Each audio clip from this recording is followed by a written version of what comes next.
So it starts out with a triangular base. So start with this.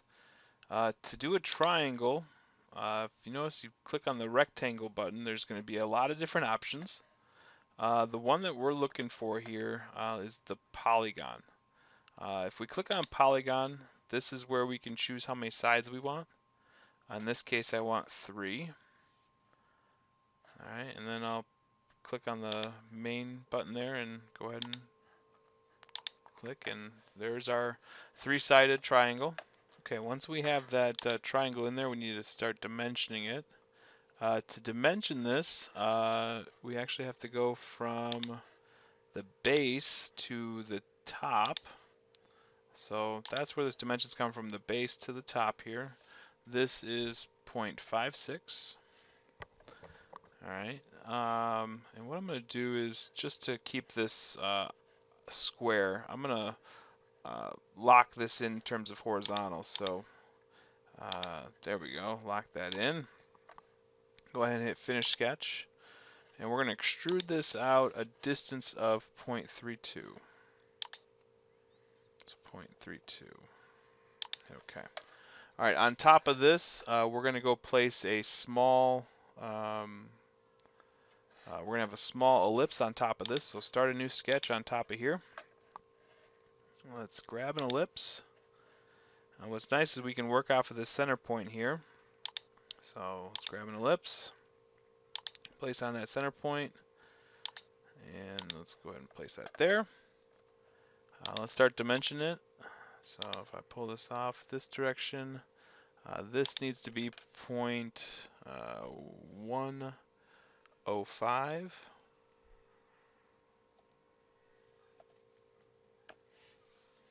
And the bottom one needs to be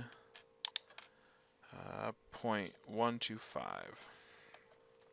So very minuscule, but it is an ellipse. Now, as this extrudes out, it's actually going to taper out, and it's going to taper out to a specific ellipse size. So, to do that, before we extrude this, we're going to need to place a work plane above it so that we can put a different size ellipse that you can see on the packet there. So, if I go to my work plane, and let's go ahead and offset one. So let's grab offset, click on this, and I need to offset it up.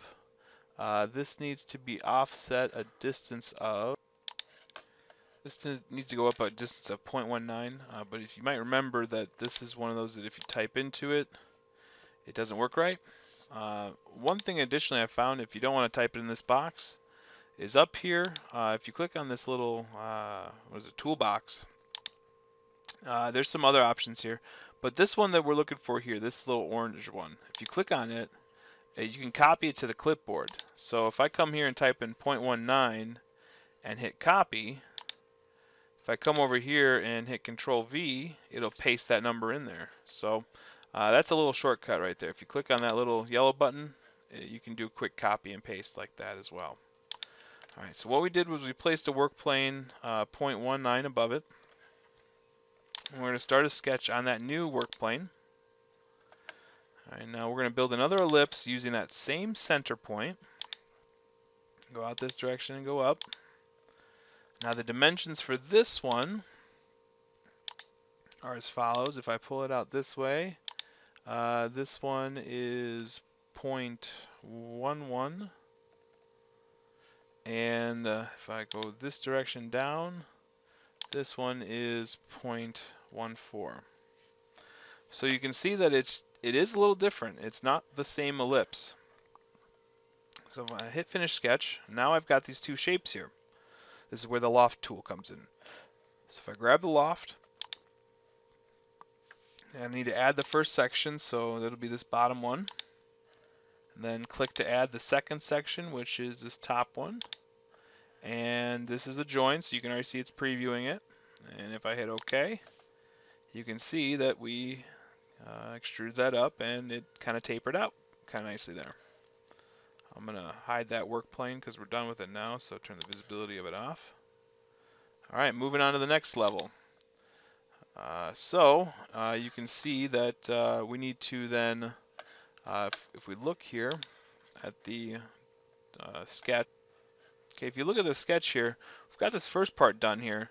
What we're going to need to do now is to then create another work plane up at this level. It's 0.36 up, and then to create an additional one up here, the 0.34. And so each one of these levels, there's 3 different ellipses, and all of them have different values. So that's what we're going to need to do for the next step here. So let's bring it back.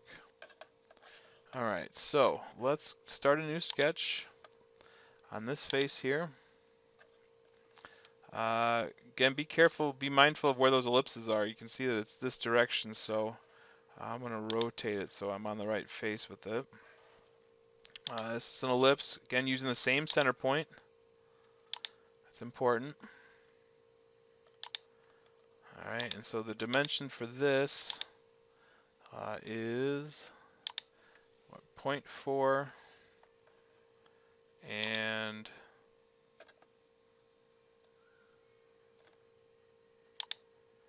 0.6. That seems way too big. Oh, I doubled it. So 0.2 and this is 0.3. There we go, that's better. So there's my ellipse for this first level. We'll hit finish sketch. Now I'm going to need to create a work plane offset from this. So let's offset a work plane from here. I need to go up, so I'll use my copy. I need to go up a distance of 0.36. I'll hit copy, come here and hit Control V to paste it. And there's that work plane. While we're at it, might as well put the next one in as well. Actually, you know what? Let's put the ellipse on this one. We'll go up again. So start a new sketch on this work plane here. There we go. Let's rotate it so we're going to work on the same idea. Put an ellipse in, same center point.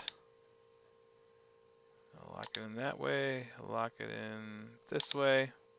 Start dimensioning it. So this dimension going up. This needs to be what 0.39 divided by 2, and if I go out this way, this is 0.31 divided by 2. Okay, so there's those dimensions for that ellipse. Then we need to go up one more level. So let's grab a work plane offset. Offset it from this work plane up. And this one needs to go up a distance of 0.34. And we'll copy and paste it in there. This final ellipse, if I start a sketch on this face, rotate it, start an ellipse on this sketch, lock it in that way, lock it in that way, start dimensioning it. This dimension here is what, 0.76 divided by 2, and the dimension this direction is 0.54 divided by 2. Okay, there you go. Now we have our 3 ellipses here. So this is where the loft tool comes into play. So if I go to the loft tool, add the sections. So if I add the first one down here, click to add the sections, grab the second one here, click to add and grab the third one up here. You can see that if you do all 3 of them, it creates this kind of like this almost filleted radius there. So it kind of brings these curves into play. And that's not kind of what we want here. So I'm going to hit cancel. We want to do 2 different lofts here. We want to loft the first one here because if you look at the Automoblox, it's kind of blocky here. So we'll go this loft, this first one here, we'll hit OK. And then we'll loft it again. I want this top face to then loft to here and then hit OK. So then you get that kind of boxy look now. If you tried to loft all 3 at once, you'd have those curved there in the center. So, you know, some people might not complain about that, but we want to make it look accurate here. From here, you're going to need to do the shoulders part, and create a head. But that's similar to the one that we did with the Automoblox mail piece. So I'm going to let you finish this out on your own and try to do it the best you can. So good luck.